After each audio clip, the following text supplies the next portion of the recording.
Takže čaute ľudia, vás dnes vítam pri ďalšom videu na mojom kanále a dnes si ukážeme, ako si založiť server v Minecrafte.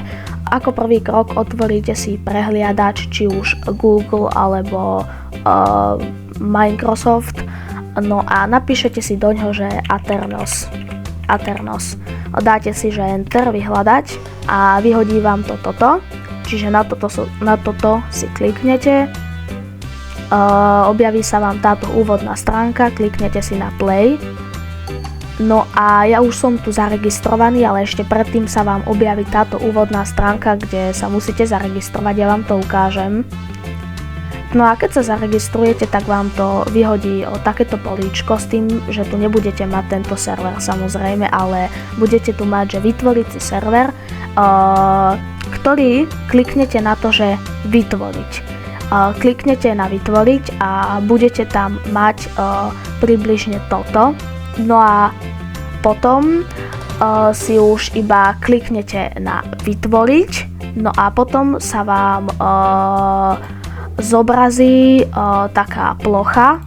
Toto ja už idem na vytvorený server a zobrazí sa vám toto.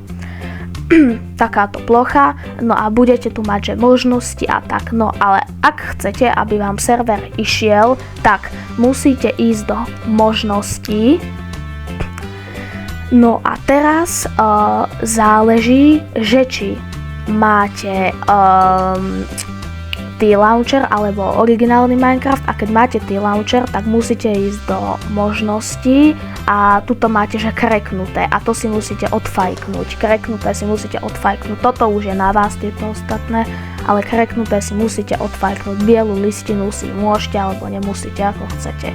A potom tuto si už nastavíte, môžete si sem dať fotku a keď máte ten T-Launcher a kliknite na kreknuté odfajknúť, tak už potom idete iba na server. No, toto nejaká reklama. Potom už idete iba na server a kliknete si, že zapnúť server. A samozrejme ešte, keď si vytvoríte tento server, musíte ísť do Minecraftu. V tom Minecrafte si kliknete hra pre viacerých hráčov a tam dole máte, že pridať server. Tam si následne napíšete túto IP adresu, hej, túto, po ktorej teraz idem s touto šípkou, túto. No a tu si tam napíšete, dáte si pridať server a už si ho iba tuto štartnete a pripojíte sa tam s kamarátmi. Ja si myslím, že pre takéto kratšie videjko je to všetko. Majte sa a čaute!